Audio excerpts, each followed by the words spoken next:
Hello guys, good morning. Usually, pag nakikita nyo ako, nagsasabi akong good morning, nakahilamos na ako. But today, kanina pa ako gising. I'm not really in the mood kasi nga 'di ba, binunutan ako ng ipin dito and until now it's still swollen. Tapos yung ditong side, siya yung nung may problema to, hindi ako makakain. I've been using this side. Ngayon naman, itong ipin na to nakikisabay dito. Kaya hindi ako makakain. But before that, let's do some time check. Oh. 9:39 na. Anyway, today is Saturday. Ang ganda ng weather sa labas. Yan. What are you looking for? No, What are you looking for? I guess I don't have it. The what? No. This is my outfit for today. Yan. Binili ko to ulit guys sa online. If you guys wanna know where I got this, I will put the link down below. And like I said, everything that I wear or whatever I had on my video, I always put the link in my description. See, I told you, you just got that one. I remember. No, it's been like a couple weeks. Anyway, today, ayan na naman yung anyway ko. Today, pupunta ako sa grocery. Ano, tapos na ba? You're good? You don't need anything? No. Okay. Alis na tayo guys. Punta na tayo sa Walmart. Okay. Anyway, ang ganda ng weather guys. Malamig pa rin. Baka nata ako ng sweater. Pero mamaya magwa-warm na yan. Ngayon lang, palagi namang ganyan eh. Pag sa umaga, palagi siyang medyo malamig, chill. Pero pag dumating na sa hapon, na siya, warm. Magkwentuhan tayo sa loob ng car kasi wala akong mic.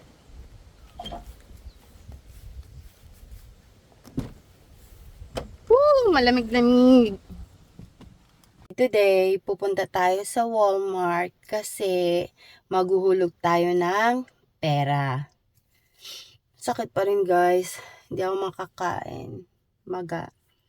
Anyway, maghulog tayo ng pera dun sa kapatid ko kasi sabi niya, gusto daw niya, well, I don't know how to explain this. Sa amin, ako yung nandito sa Indiana, dito sa Amerika. 'Di ba, kung pwede ko silang tulungan lahat, bakit hindi, 'di ba? But anyway, nakakatulong tayo pero konti lang. Dahil syempre may mga bayaran din tayo dito, may mga anak din tayo, 'di ba?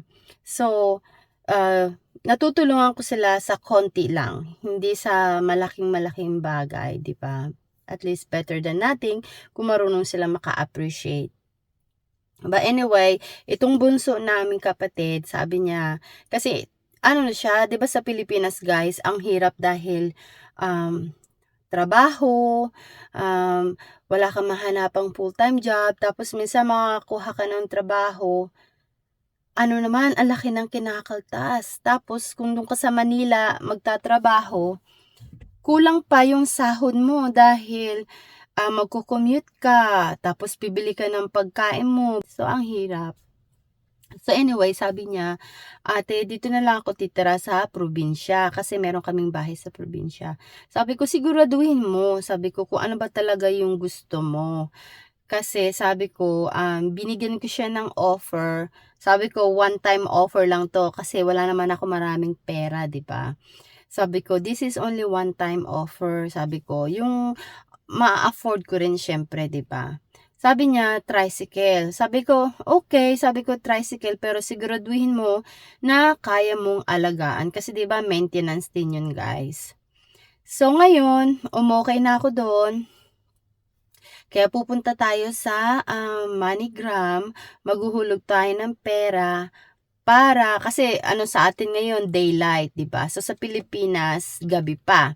So, ngayon pupunta na ako sa Walmart para ipadala ko na yung pera pambili ng motorcycle. So, kaya halika na, punta na tayo doon. Tapos, bili tayo ng mga maliliit na errands din. Pero ang pinaka-goal natin ngayon is magpadala tayo ng pera. Nandito na tayo, guys. Nandito na tayo sa parking lot. Tayo papasok sa loob para magpadala tayo ng pera.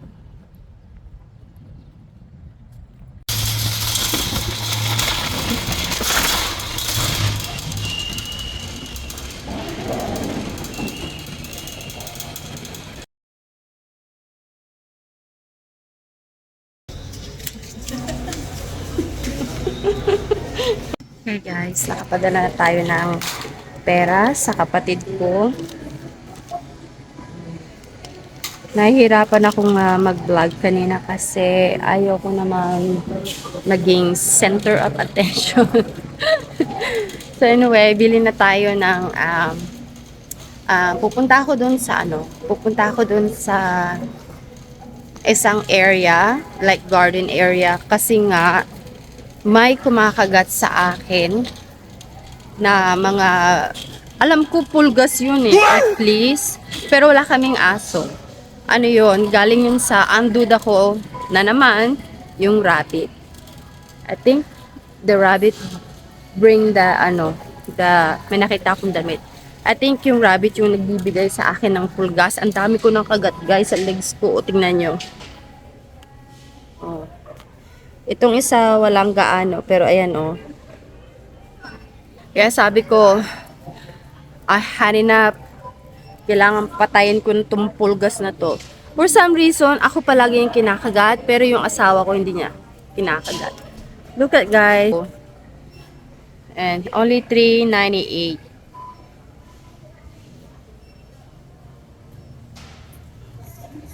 Hindi naman siya branded, pero pwede siyang pagtiyagaan. Cute siya.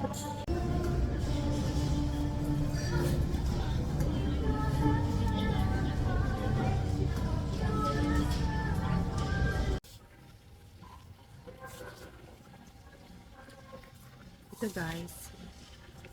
Bumili ako nito kasi ilalagay ko lang siya sa water hose. Tapos i-spray ko dun sa my back porch namin para mamatay yung fleas. Kasi may ano nga 'di ba, tawag nito yung ang tawag nito sa atin sa Pilipinas pulgas. Ang tawag naman dito fleas.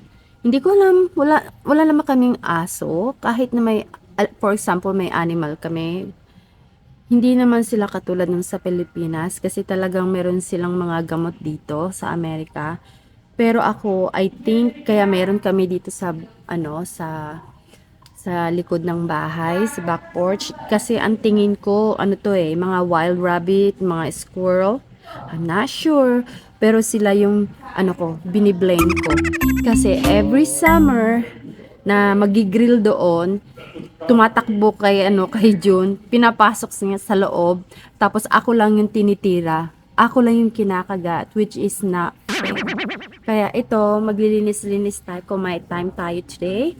We'll see, pero bibili na ako para bukas. Kung hindi magawa ngayon, bukas, at least nasa bahay na, di ba?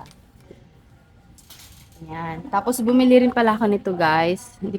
Hindi mo mababasa kasi excuse me, yung cellphone ko naka-face off sa akin, kaya baliktad siya. Ito guys, I don't know, for some reason also, yung allergy. Mahal na mahal ako ng allergy this year. Ano siya guys, yung ginaganon siya sa ilong, ini-spray para maging open yung ilong. Kasi kagabi, every night, barado yung ilong ko. Hindi ako makatulog. Tapos, bumili na rin pala ako nito guys. So, I think that's it. Nakapagpadala na tayo ng pera. Wala akong mic. Kaya ayokong sumigaw dito sa loob ng store. Yeah, nakapagpadala na tayong pera. Nakabili na tayong mga gamit. Tapos, uuwi na tayo. At tignan natin kung ma-sprayan ko yung likod ng bahay, yung back porch. Kasi, ang dami na, ang pangat na ng legs ko. Burug-burug na. Kaya uwi na tayo.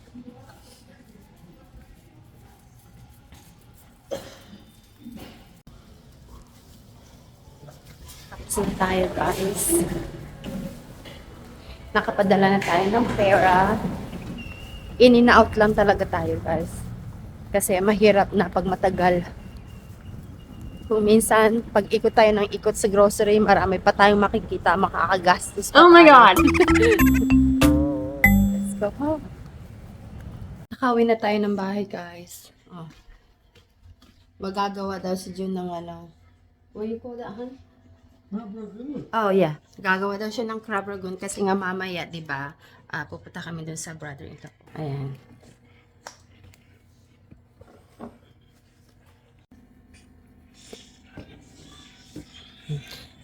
Ayan yung ano, mix niya.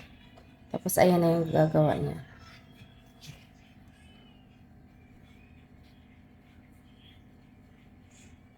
Patingin daw. Gawa mo. Wow! Crab ragoon. Okay. Dadalhin namin yan mamaya. Ipiprito niya, tapos dadalhin natin mamaya sa ano.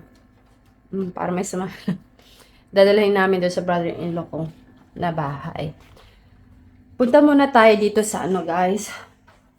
Ito yung gusto kong linisin. Ito yung maraming ano. Dito kami nag-grill. Dito ako kumukuha ng hose.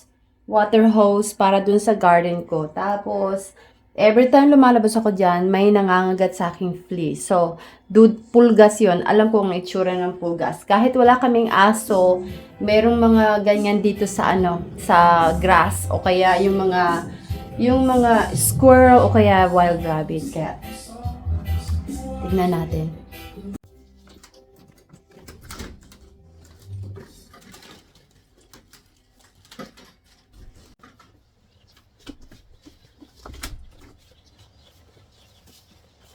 Lalagyan ko to, guys. Itong aking ano. Ito. Kalan. Lagyan natin siya ng paa para dito magprito si June. Tapos, huhugasan ko to. I'll try my best. Kasi nga, mag-i-spray ako para sa pulgas. Ayan! Nangagat na. Oh, sabi ko na may nangangagat. Yeah. It's bad this year. 2 years ago, nag-spray din ako, guys. Nag-spray din ako. Tapos, ano siya, huminto. Namatay siya dun sa in-sprayan namin. Tapos, ngayon na naman, marami na naman. Kasi, kahapon, 5, 6 nagja-jump sila agad sa akin. Buti sana kung kami ni Jun ang kinakagat. Hindi, ako lang yung kinakagat.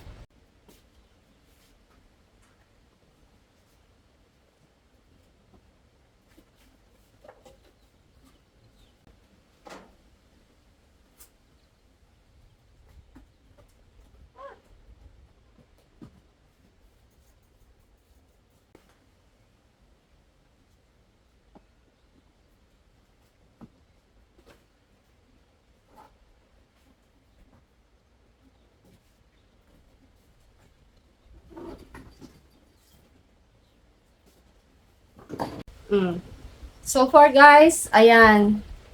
Oh. Yan ang itsura niya. Medyo inano ko na siya. Tinanggal ko na yung ano, yung mga ibang gamit. Nilagay ko na siya dito, guys. Nilabas ko muna. Kasi nga para mawalisan ko. Kasi grabe talaga ang dumi. Oops. Ang dumi talaga, guys. Yung mantika, grabe. Mag-ano tayo. Agyo-agyo.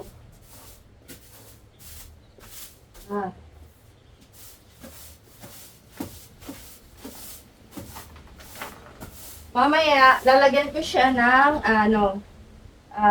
huhugasan ko siya mamaya, yung binili nating spray. Sa ngayon, wawalisan ko muna siya ng kaunti. Kasi mas maganda yung walisan siya ng basa. Para yung alikabok ba, hindi magkalat.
Ito guys, yung nagawa ko ngayon. Oh, tinanggal ko na yung malaki dyan. Ito. Ayan, nasty one. Dati yan nandyan. So, tinanggal ko na siya. So, ayan ang mangyayari ngayon. Plus, we got the stainless steel. And then, we had the grills. Oh, ayan na. Sore eyes pa rin yan. Baka someday bili ako ng panel. Tapos, ayan na yung itsura niya. Oh. Tapos, ito, tatanggalin natin yan. So, yeah. Yan ang itsura ng ating dirty kitchen. I mean, much better. I think it's more spacious. Ito, kakaltasin natin yan, babaklasin natin yan. Ayan. So far guys, ito yung na-achieve ko today. Nahugasan ko na yung back porch natin. Ito yung bago natin grill. Double siya. Double yung lutuan niya. May lamesa na tayong stainless steel. Tapos, ito guys, hindi niyo ako ganong maririnig kasi I don't wear mic. Pagpasensyahan niyo na ako. Itong ating wood na to, dito sa Amerika, hindi siya pwedeng what you call that? Yung, di ba sa Pilipinas, pag may mga ganyan, pwede natin siyang baklasin tapos sunugin. Dito sa atin, sa Amerika, hindi tayo pwedeng magganon, yung basta-basta na lang tayo magsusunog.